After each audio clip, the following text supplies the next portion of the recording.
Hey everybody, Michael Snyder, Pacific Northwest Weather Watch. Today is March 19th, and right now we're looking at the infrared satellite imagery. You can still see the ridge hanging on here across some of the Pacific Northwest. We're starting to stream some clouds into British Columbia, however, and eventually this system is going to be moving in as we go through the day tomorrow, starting to bring an increase of clouds, drop the temperatures down here across the region, bring some precipitation and hopefully some mountain snow as we go through this weekend. We'll look at those details as we go through the video this morning. If we take a closer look here at the visible satellite, you can kind of see some of that fog trying to creep into western Oregon, southwest Washington.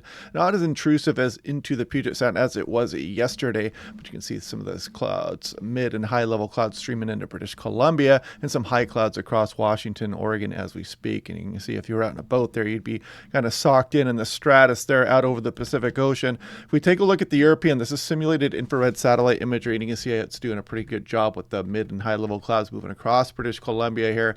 But you can see this next system here. This would be Wednesday morning about 5 a.m. And then as we go through the day, you can see the clouds increasing here and the precipitation starting some point on the probably Wednesday afternoon into Wednesday evening here. And then we've got additional systems that will likely be trying to make their way into the Pacific Northwest as we go on in through the weekend coming up. More on that here in a moment. In the next 5 days here from Spokane National Weather Service, you can clearly see Tuesday, another warm day today for much of the region here. Get out and enjoy that, especially if you're seeing the sunshine right now. I mean, it's going to be a very nice day for many areas. And then we start that gradual decline as we go through Thursday, Friday, and Saturday, bring some precipitation back into the area and potentially some mountain snow. And you can see snow returns Thursday through the weekend coming up. This is Missoula National Weather Service. You can see the Idaho Panhandle and some of northwest Montana included. And we're going to drop the temperatures after we go on in through Thursday night towards the weekend. And if you want a nice affordable home weather station, click on that link down below to save 10% off. It's got a lightning detection system. It does a really nice job with the temperature. It's all solar powered, all wireless, nice smartphone app. It updates every 3 seconds, viewed anywhere you go.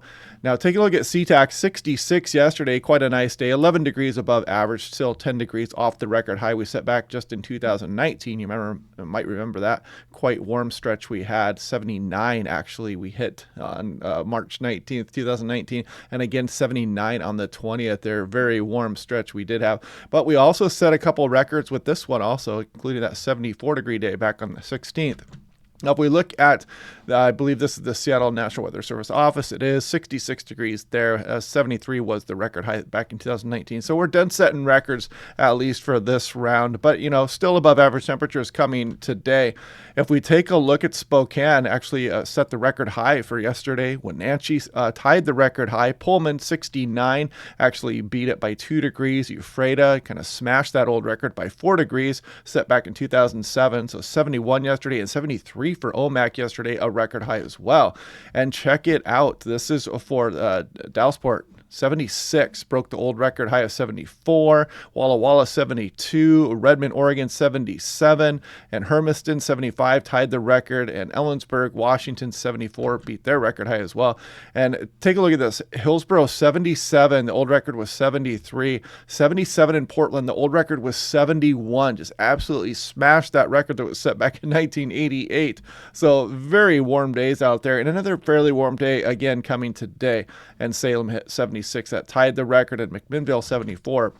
So taking a wider look at things here, you can see the ridge has been dominating our weather, and I've got the GFS on the right and the European on the left. You got Alaska, Washington, and Oregon here. Put it into motion, and you see our ridge is starting to get weaker as we go today, tomorrow. We spin this system up off our coastline here as we go towards the end of the week and the weekend. So models have that ridge building up across Alaska into the Yukon Northwest Territory here, and we kind of get caught in this northerly flow where we're going to have some troughing going on in some systems as we go on into the weekend coming up here. And then we start to look off into the future. Looks like maybe somewhat of a zonal flow here with additional systems trying to roll in here through next week. We'll continue to watch that and break that down day by day. But first things first, let's take a look. You can see as we go through tomorrow, the precipitation just starts approaching the Oregon coast, some of BC here by the time we go towards the afternoon.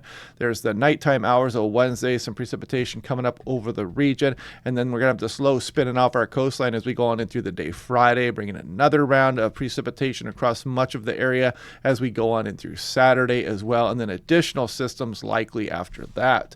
Now, taking a look at 850 millibars, you can see the very warm air across the Pacific Northwest. It's helping out with these very warm temperatures, setting many record highs across the region. But as we go off into the future, you can see that low pressure spinning off the coastline here. And some of this Arctic air trying to get into central BC, Alberta, button up against the Rockies here. And some of it does leak out a little bit. So you're definitely going to feel the cool down here, especially east of the mountains on in through Montana. As we've got another system driving down through California. And we got the ridge out here across the Pacific Ocean. We'll break that down day by day and see how much of that, see how this is going to allow systems on in through the future to be arriving into the area here. But it does look like we may remain active on in through next week. If we look at last night's European run here, as you can see, as we go through the day today, another nice day across much of the region. You know, mid and high level clouds are going to keep the sunshine at bay a lot across a lot of British Columbia.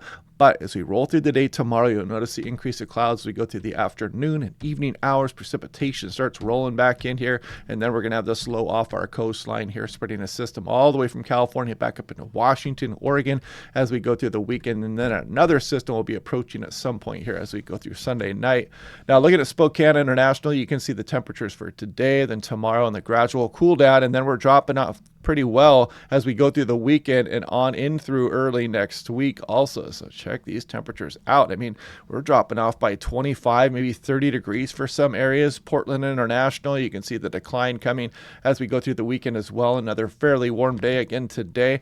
This is the National Weather Models for the entire region here, and you can see Seattle, they're a nice warm day. The coastal areas have cooled down here with that marine layer butting up against the ocean there, but check it out, Eastern Washington, very warm day incoming here today, and another fairly nice day tomorrow before we start to reverse the entire pattern here and start to bring the troughing back. Total snow, Kuchera ratio in inches. So snow lovers across the mountains, we do have more incoming here. And as we go through Thursday, Friday, Saturday, Sunday, here we go through the weekend here, we have multiple rounds or multiple chances of precipitation in the form of snow across some of the higher terrain. So that's a good thing there as well, as you guys know.